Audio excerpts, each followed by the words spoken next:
So every Avengers third film in their trilogy always takes something very important away from our heroes, strips them down to their bare bones. Iron Man loses his suit, Cap loses the Avengers, Thor loses his hammer, but more importantly, his hair.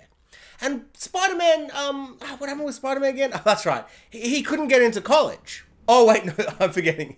His Aunt May died. That's right, Aunt May died. R.I.P. the sexiest Aunt May we will ever get.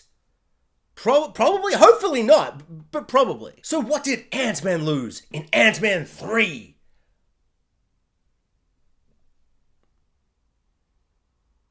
Top billing? 3 Wasps, 2 Ant-Mans, and a KANG walk into a bar. Let's call this bar the Quantum Realm. What happens next is a big story that ironically happens to our littlest Avenger and his little ant family as they all journey through the Quantum Realm and all get even littler. But then, as I said before, ironically, they get into a big story as they fight KANG. But whilst this film gets very big, in ways, in the ways that, Marvel tends to do, big CGI battles, big man that's a different color than normal being like, I will conquer everything or whatever. The film, while getting so big in ways, forgets about the little things. Those little things that you need for a film. Little things such as character arcs, themes, a purpose for your film. Just, something for the film to, strive to, say. A purpose and, anything to say, really. The film has nothing to say and is about nothing. It does nothing. There are lots of people saying things, that people say words in the film, but the film itself does not say anything. This is the film that Martin Scorsese was talking about when he described the MCU as a cheap roller coaster ride rather than a film or a movie. Because if you look back at a lot of the MCU movies, that doesn't track at all. That doesn't make any sense. It's like, what MCU film were you watching? Did you see that you made that crazy, insane comment? Martin Scorsese, very famous, acclaimed director who has made lots of great films. I tried to think of a single film he made and I couldn't think of one. The Irishman just kept coming to my mind. I'm just like, those faces, those nightmarish, uncanny valley faces. I'm not going to go to sleep tonight because of that. Just, damn you, Martin Scorsese! But now we know why he called those films cheap roller coaster rides. Because Martin Scorsese watched Ant-Man 3. He somehow went into the future and, for whatever reason, watched Ant-Man 3. I guess there's not that many films in the future, which is tragic and sad, on its own thing. I guess it might be some kind of The Last of Us situation or something, and he just, was escaping zombies, and he walked into a cinema, and it happened to be playing, but, he was, barring the doors, and so he couldn't escape, so he couldn't, stop watching the movie, so he had to keep watching the movie, and somehow he time traveled back. But, and this is actually quite tragic, this part of this bit I'm doing, or whatever's happening right now, is he's actually so old, he doesn't remember doing the time travel. All he remembers, or I suppose the Last of Us horrific apocalypse-esque situation that he dealt with, he can't remember any of that because of his old man brain, because he's very old. But unfortunately, all he could remember is something much worse than all of those things I said. Ant-Man 3.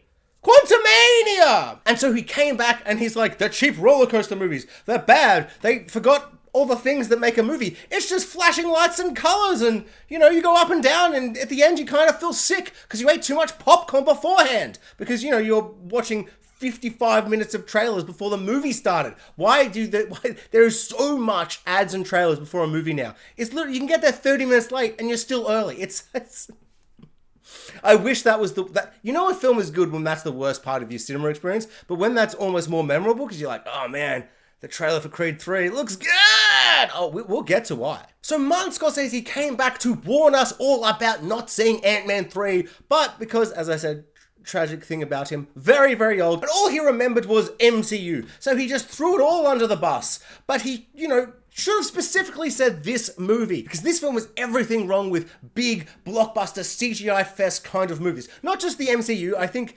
somehow this isn't my least favorite MCU film recently. I actually really didn't like Black Panther 2, I hated Thor 4. I would prefer to watch this film over those.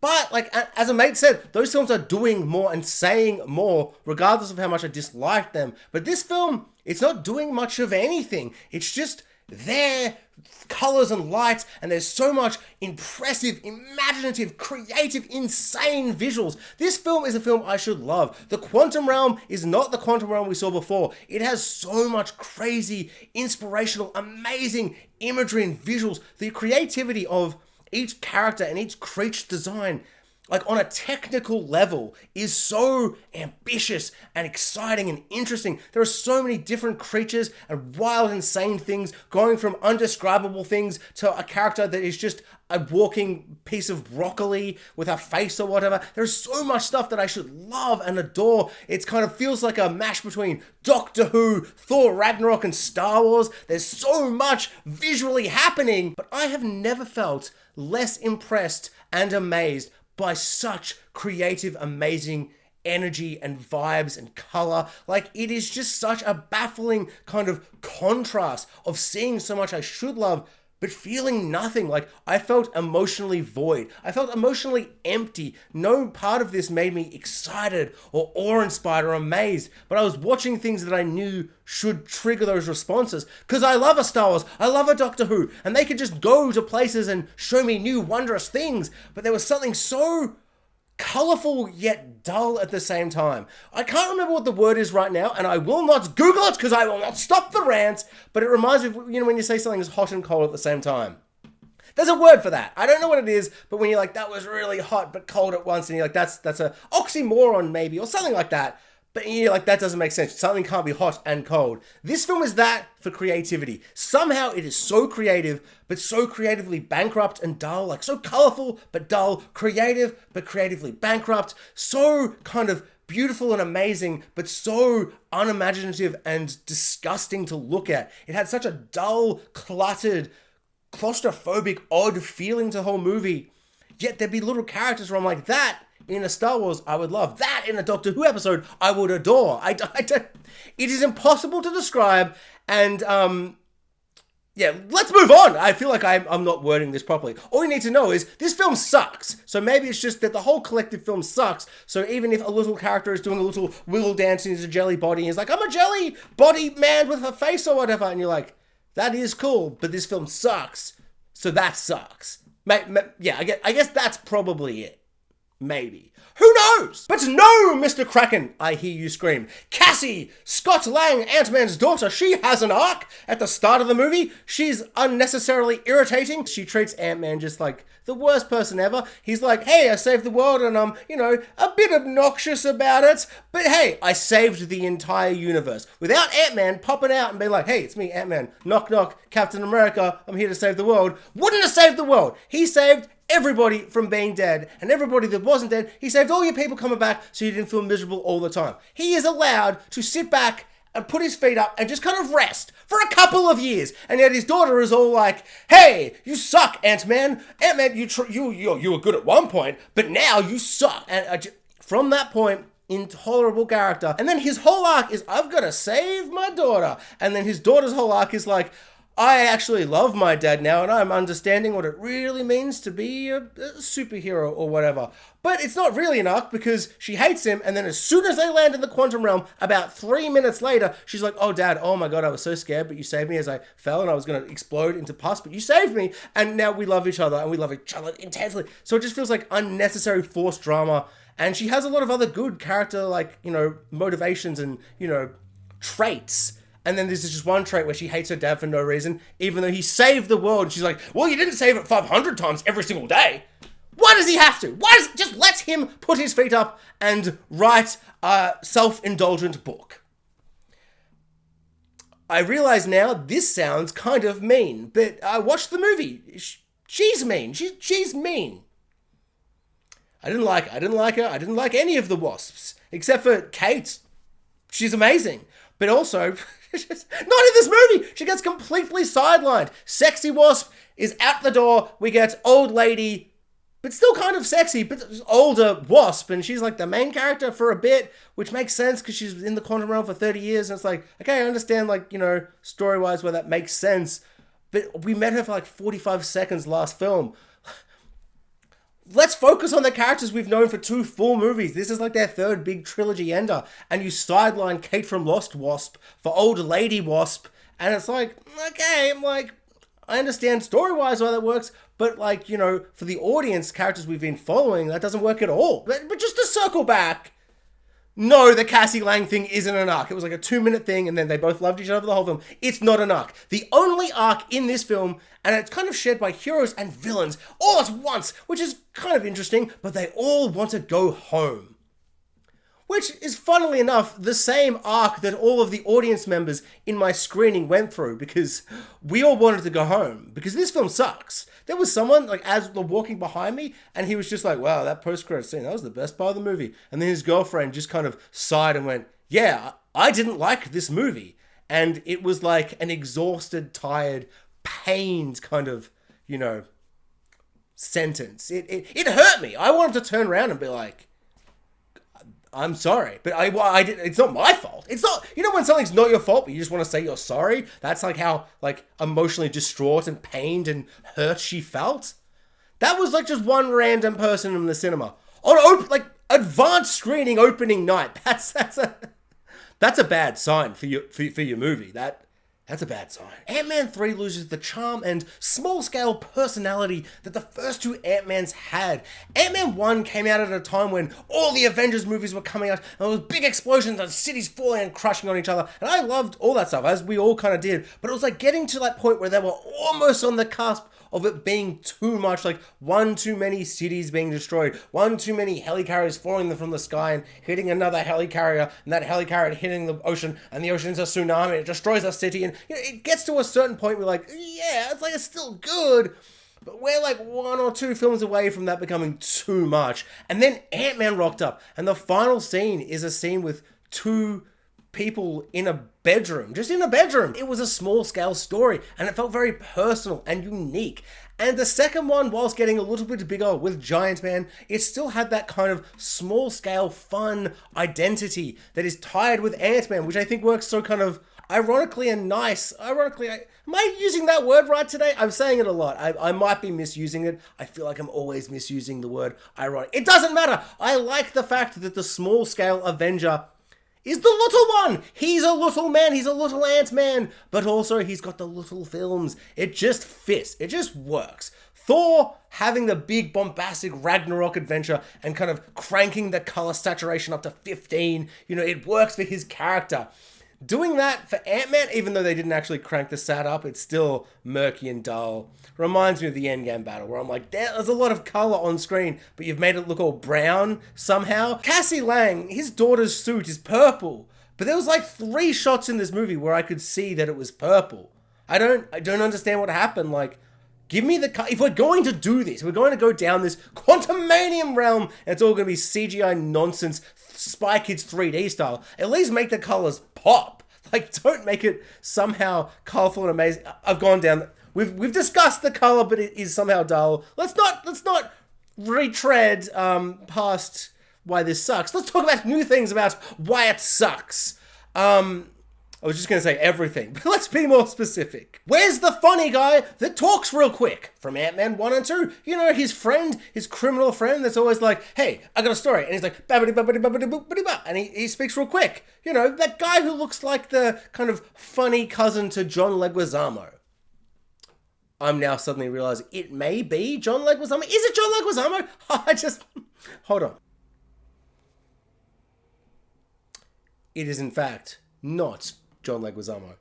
It's Michael Pena. I miss his character and all his friends. They were a fun thing that were in Ant-Man 1 and 2, and it's just exactly the same as Ragnarok, where he had a group of friends. Unlike Ragnarok, at least they didn't murder them all, but at the same time, Ragnarok was so good, you kind of let that slide, even though I hated that at the time. You still just let it slide. It was kind of this painful, emotional moment for Thor, even though he never addressed it in the movie, and I do hate that, but the movie's so good.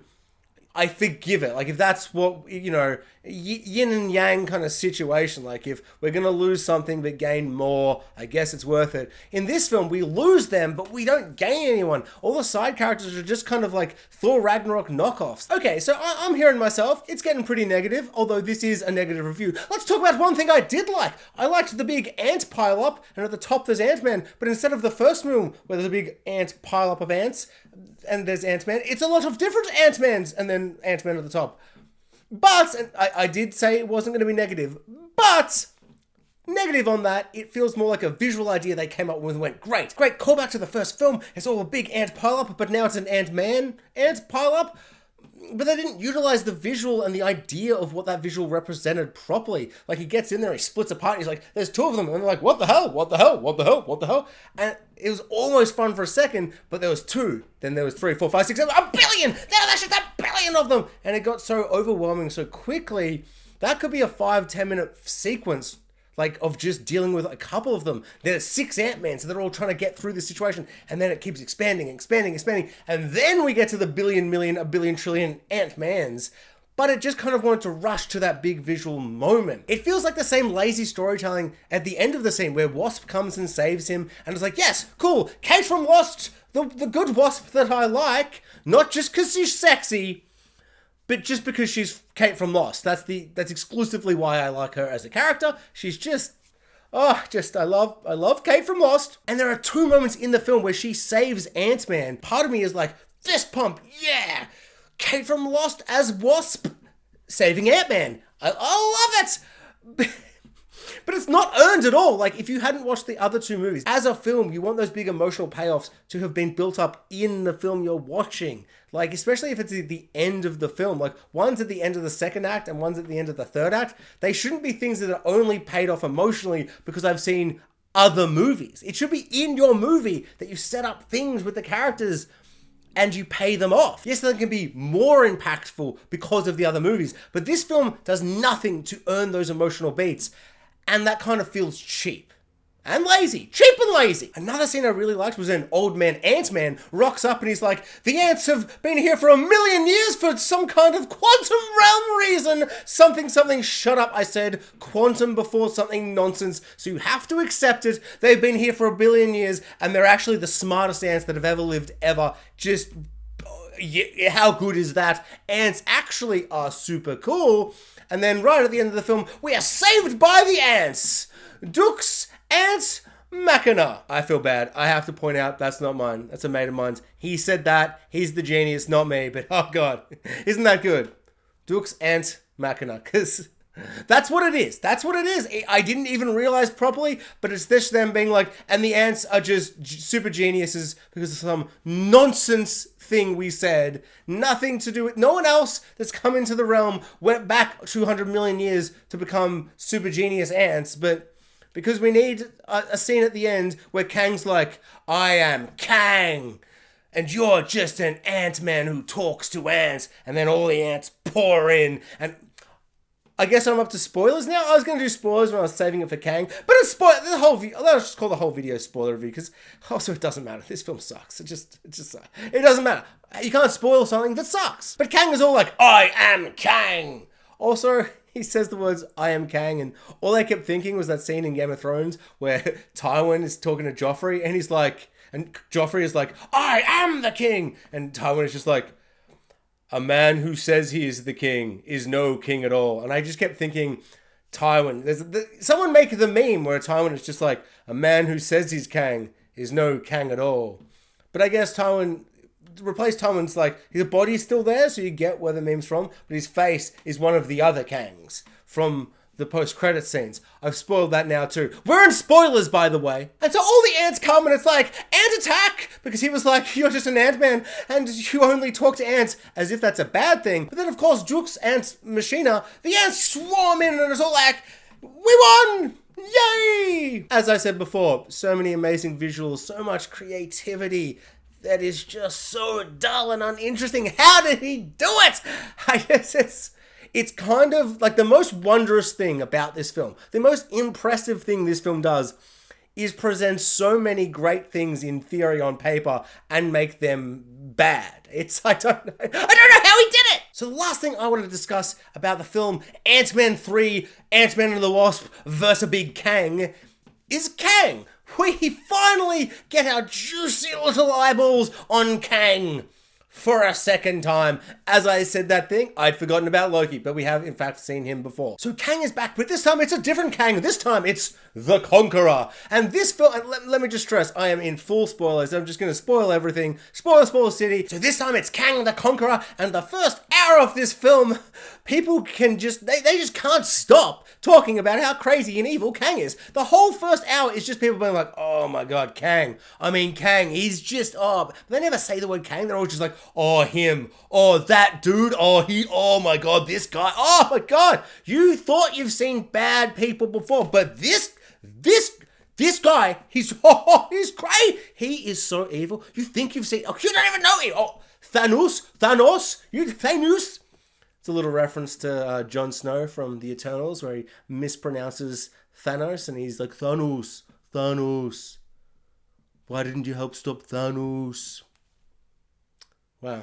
Thinking about that movie, is that better than this movie? I mean, it's got Jon Snow in it, so but he was underutilized. No, I don't like that movie either. Two movies can be simultaneously bad, and it doesn't mean one is better than the other. They can both just suck. I'll be honest, I've completely lost my train of thought. I'm now just thinking about Jon Snow. Now I'm starting to think about Game of Thrones. And at first it was like good stuff. And I'm like, Game of Thrones. And then it got to the bad stuff. And I got really angry. And I'm like, well, not as angry as I am with Ant-Man 3 because it's fresh. But also I don't care about Ant-Man 3. And I still care about Game of Thrones 7 years later or whatever it is. It's just... Yeah, they say that all wounds heal, but I, all wounds heal in time. I disagree! So the movie spends so much time talking about how big this baddie is going to be. They're like, oh, KANG is going to be crazy. And when he rocks up, I mean, he's not crazy, but he's like, the performance carries it. Jonathan Majors is just such a great actor. His performance in the trailer for Creed 3 has made me want to watch not just all the Creed movies, so I can watch Creed 3 and go, cool, I get what's up now. But I want to watch the Rocky films so they understand the context of Rocky when he's in the Creed film. It's like, that's a lot of films about boxing that I don't want to see, that I have not seen, even though apparently they're all amazing, except for like one or two or whatever. There's a robot in one, although that makes me want to see that film more than the other ones. None of this matters. What I'm trying to say is he's a good actor in things. So I don't know if the performance, like the screen presence of him on screen, I'm like, ooh, I loved it. Like I truly loved it. But is that just Jonathan Majors being a fantastic actor in something that is nothing? Or is it that the character of KANG is actually interesting and, executed well? Because part of me is like unsure. No, all of me is completely unsure because I loved KANG. But then the more I think about it, and the more I talk to people for 15 minutes after the movie, I'm like, I don't know if I liked KANG or if I just love Jonathan Majors in movies. So I don't know. But also KANG was kind of dope. I mean, he's the best part of the film. He carries the film on his KANG shoulders. But there's so many little things where I'm like, I do not know how I feel about the first half of the movie. They're all just like they don't say this, but this is what it feels like from a writing standpoint, where so many people are hyping him up. It just feels like the writers are like, how many times can we say without saying the words, you thought Thanos, the big purple raisin man, was tough? Well, this blue man, he's tougher. The answer is for the whole first hour of the movie. But despite that, I do think he's a really, really good villain, and I'm excited for more KANG adventures in all those other KANG films we're going to get. 10 years ago, the MCU had a bit of a good movie, bad villain problem. But now they have a bad movie, good villain problem. I prefer the old ones. I never minded a bad, underdeveloped villain. If you're going to spend most of your time with an Iron Man, with a Cap, with a Thor, and you're going to make them such lovable, interesting, well fleshed out heroes, and, the minus of that plus is bad villain, who cares? They're going to beat the villain anyway. Who cares? And the first truly great villain we got was Thanos. Except for probably a villain we got before that I can't remember. So whilst KANG is amazing, there are a couple of things about KANG I didn't love. Like, right at the end, there's a big, punch up with, KANG versus Ant-Man. It's like watching a professional boxer fight a baby. It's just... I don't buy it. I don't care how much magical powers Ant-Man has when he gets little or whatever. It's just, there are times where they're both just normal size, and one hit from Jonathan Majors without any magic powers would just kill Paul Rudd. And so despite all the other stuff that's going on, I just wouldn't buy that scene. I couldn't buy that scene. And then of course the scene ends and they kill him. And it's like, oh, so he died. So we spent all this time with this interesting villain, and he's like, you know, such an interesting, complex villain that we're watching, and he's dead again the second time. And it's like, I almost like that, but I think his performance here was so interesting. I want to see him do it again. And spoilers for post-credit scenes, one of them is just a billion Kangs. A million billion Kangs. It feels like an SNL sketch parodying Rick and Morty, or Rick and Morty went into the future, Martin Scorsese style, and they're parodying this scene. And it's probably just a scene from the comics, but there are a million billion Kangs. And at first it's like interesting. One of them's got, you know, he's got an Egyptian head thing on or whatever, and the other one is weird looking. The other's a robot or whatever's going on. They're all just different. But they felt different in this weird way where it's like, oh, we're quirky and weird. Oh, look at me. I'm weird. Whereas this Kang we followed in the whole movie, I liked this Kang. I liked the visual element. It's just Jonathan Majors, but when he puts his battle suit on and puts the armor on, it goes all blue, like the comics or whatever. So everyone's pleased. Whereas this big citadel of Kangs and this big council of Kangs is in this big stadium, and so many of them drop off, and some of them are like, you know, standing still. But so many, like I felt like most of them were just screaming and raging and being like, rah, rah, rah, just going psycho, like their football team had just won a big sporting event game, like the grand final or whatever. I'm like, why are they all so psycho? Like, I don't know, it felt like a weird, like, directing or acting choice or whatever it is. It just felt off to me. Like, in theory, I love all the Kangs, but they're all just so psycho. I don't know, it didn't make me excited. It kind of made me confused and a little worried for, like, the direction of the Kang Dynasty, which will be Avengers 5 or 6 or what. The next Avengers film. 5. But on the flip side of that, the next post-credits was another Kang, and he's all like, it's me, Thomas Edison Kang. Or the other guy, one of those electricity boys from the past. I've seen the Doctor Who episode. There's two of them. One's a good guy. One kind of sucks. One tried to steal the other's things or whatever. I don't know which one. I'm just going to go with Thomas Edison, who I hope is one of those two people. So he's a bit of a Thomas Edison kind of theatrical, old-timey looking guy. I think. I don't know. It was very brief. That's just where my mind went. Who knows what he's really doing. But it was a Kang. And then Loki showed up. And Loki's like, it's me, Loki. And the crowd had some form of emotion. I think one person even clapped. They clapped after Ant-Man 3. Like they even knew what, like I wouldn't even know how to move my hands towards to give an applause of any type after seeing a movie like Ant-Man 3. But that guy, he was clapping. That one guy in a cinema filled with people. Not fully filled, because people clearly don't care. But, you know, like semi-filled, like a middling crowd on the advanced screening opening night, which is a bad sign. That's a bad sign. It's a bad sign for your film. But so Loki and Owen Wilson rock up and they're like, it's a Kang! He doesn't look so Kangy. And the other guy's like, Loki's like, he's actually pretty Kangy. And by Kangy, I mean terrifying and evil or whatever. That was exciting. So I am keen for more Kang, even though the other scene made me nervous for more Kang. All I know is we're getting more Kang. Oh, and MODOK was in this film, and he was horrendously disgusting. I liked in theory that it was Darren Cross from the first film, but I hated that they were like, remember it's Darren Cross from the first film? And there was like a 25-minute sequence where they just showed clips from Ant-Man 1. And I'm like, I know! I rewatched Ant-Man 1 today. But also, I just know. Everyone who's watching these films, this is like film 58 in the MCU. We know who that guy is. And if we don't, who cares? Like, why is that?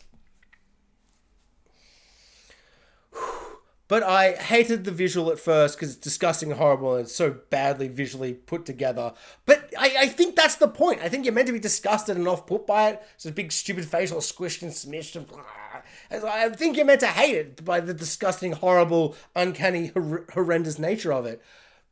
Or you're not, and they completely botched it, which would make more sense in the context of Ant-Man 3, let's fight a big Kang. It makes more sense that they botched it and they didn't mean for us to be laughing at the character and we were meant to be laughing with him. Even though at times I kind of went to his side. He's a bit of comic relief. It was fun to see the actor back, and there was like a bit of like a redemption arc that was kind of like joke, like that he was redeemed, but also they were like, you suck and just please die already. And I don't know, some of that was actually kind of funny. Like, actually, like a laugh came out, and it wasn't like a what? You know, which that's something. With a film that gives you nothing, something, regardless of if it's ironic or not, at least it's something.